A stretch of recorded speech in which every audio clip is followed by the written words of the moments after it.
हे आहे होमिओपॅथिकचे डॉक्टर भाऊ झिटे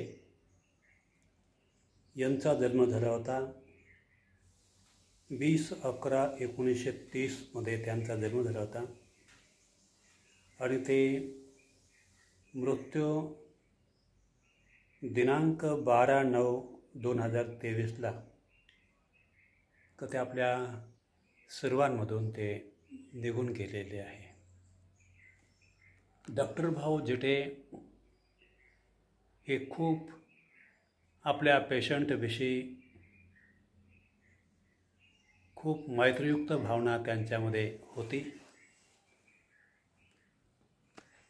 आणि ज्यांचे नाही कोणी त्यांचे आम्ही सख्खे भाई असं म्हणून जे गरीब पेशंट आहे, कोणी कोणत्या धर्मातले साधू संन्यासी असो, बौद्ध भिक्षू असो, कोणते साधू संन्यासी असो, कोणत्या धर्मातले, तर ते आदरयुक्त भावनेने ते चांगल्या प्रकारे सेवा करायचे आणि त्यांच्याकडून काही पैशाची अपेक्षा न करतात आणि त्यांना मन लावून त्यांचा तपासणी करायचे। तर त्यामुळे भाऊच्या या आंतरभारतीय दवाखान्यात जायला असताना त्यांना सर्व पेशंटला आम्हाला देखील परक वाटत नव्हतं। मी देखील भदंत धम्मज्योती महातेरो त्यांची बहुत वर्षापर्यंत दवाई घेत गेलो आणि ते औषधं द्यायचे आणि त्यामुळे त्यांच्या अंतःकरणामध्ये खूप मोठा मैत्रीचा भावना होती। जातीभेद ते मानत नव्हते, जातीभेदाला ते काही किंमत देत नव्हते, समानता भाव ते मानत होते। सर्वांविषयी त्यांच्या अंतःकरणामध्ये खूप चांगली भावना होती, खूप त्यांच्यामध्ये प्रेम होतं, खूप मोठी मैत्री होती। मी बहुत वर्षापूर्वी डॉक्टर भाऊची प्रकृती चांगली होती, त्यावेळेला मी यायचो तेव्हा भाऊ मला म्हणायचे, तसं होमिओपॅथिकचा औषध उपचार हे साधू संन्याशाचंच काम आहे। भंतजी तुम्ही इथे आमच्याकडे या, मी तुम्हाला पूर्ण होमिओपॅथिक शिकवेल। मी डॉक्टर भाऊ झिटेंना म्हटलं, मी शिकलो काहीच नाही भाऊ। त्याने मला म्हटलं, शिक्षणाची काय गरज नाही, मी तुम्हाला चांगल्या प्रकारे शिकवेन आणि ही खरं साधू संन्याशांचीच विद्या आहे आणि साधू संन्याशांची ही दवाई आहे। माझ्याजवळ तुम्हाला या ठिकाणी हॉस्पिटल मी बनवून देतो आणि इथंच तुम्ही राहा। पण पूर्वीच्या काळामध्ये माझं जीवन हे एकांतामध्ये, जंगलामध्ये, पहाडामध्ये राहायचो, त्यागपूर्ण जीवन जगत होतो, माझं मन दमलं नाही। त्यानंतर मी बहुत वर्षापर्यंत बाहेरच राहिलो, पण तरी अधूनमधून मी यायचो, डॉक्टर भाऊ झिटे यांना भेट घेतल्याशिवाय जात नव्हतो। त्यांना देखील खूप माझ्याविषयी आदरयुक्त भावना होता। आम्ही एक दुसऱ्याविषयी पुष्पगुच्छ देऊन एक दुसऱ्यांचं स्वागत करायचो, आदर करायचो। भाऊंनी मला किती वेळा इथूनच फुलं घेतले आणि आपल्या हाताने एक पुष्पगुच्छ तयार केलं, मला अर्पण केलं होतं। मी देखील त्यांना एक पुष्पगुच्छ इथूनच काय फुलं घेतले ते अर्पण केले होते। एक दुसऱ्यांविषयी खूप आदरयुक्त भावना होती।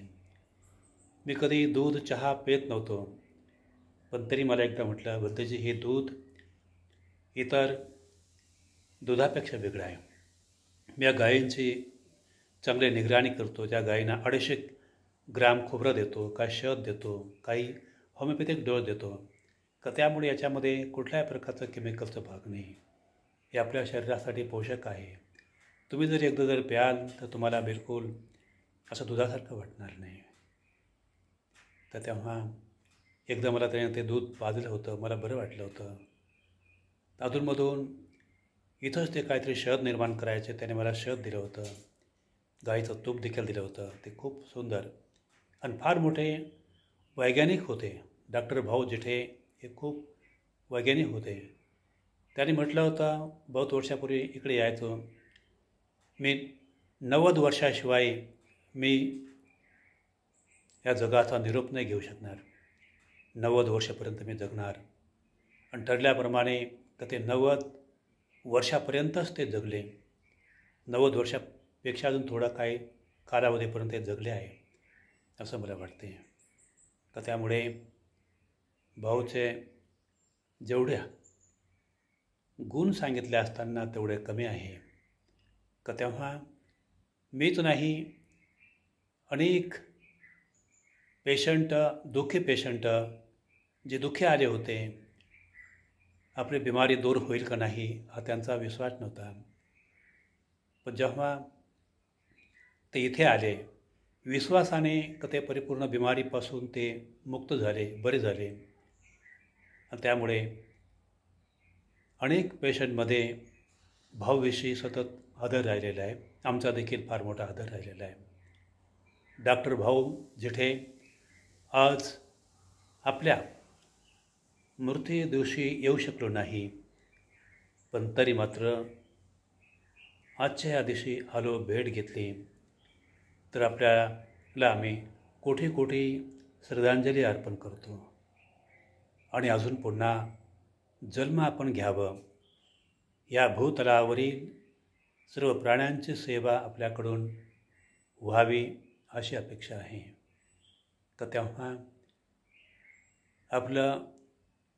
आपण जीवनामध्ये भरपूर पुण्यकर्म केलं, कुशल कर्म केलं आणि प्रत्येक पेशंटला, अनेक पेशंटला जीवन जगण्याची संधी दिली. आणि कोणत्या पेशंटला त्यांना परक आपण समजले नाही.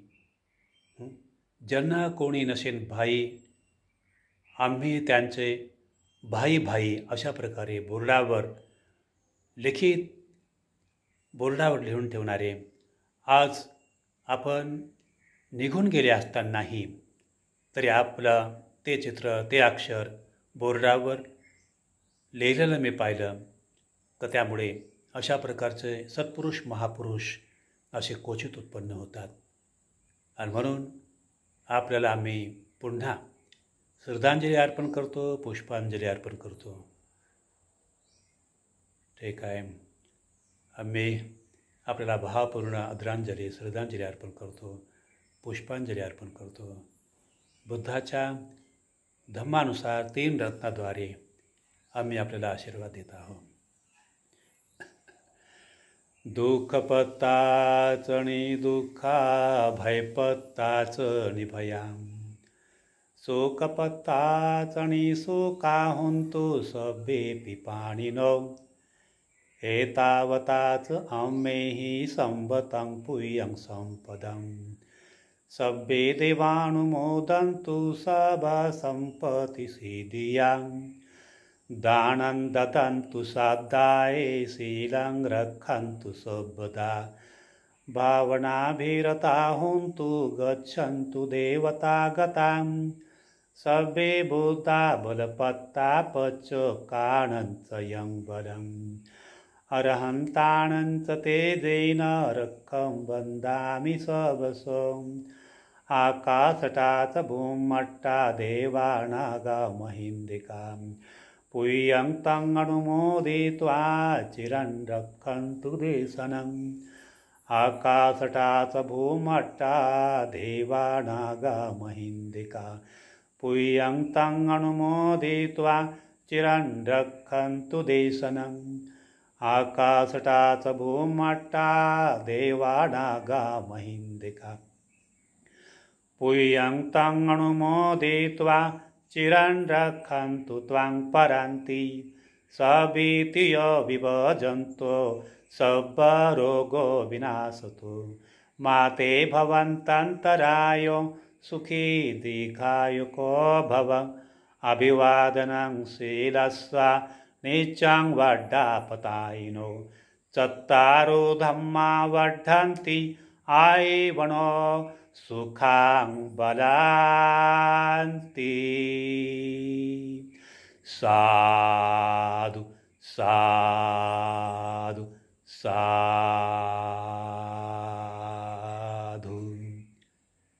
श्रद्धांजली आहे अर्पण महान पुरुष सत्पुरुष डॉक्टर भाऊ जेठे आपल्याला भावपूर्ण श्रद्धांजली अर्पण करतो. आपण कुठल्याही प्रकारे जातीवाद अर्पण नाही केला. सर्व धर्माच्या लोकांना घेऊन चालले आणि भगवान बुद्धाला ह्या ठिकाणी आपण स्थापित केलं. सर्वांविषयी आदर धम्मपद देखील आपल्याजवळ होतं. तर त्यामुळे एकदम चारित्र्याने नीतीने संपन्न असलेले डॉक्टर भाऊ जेठे आपल्याला पुन्हा पुन्हा भावपूर्ण श्रद्धांजली मी अर्पण करतो. साधू साधू साधू.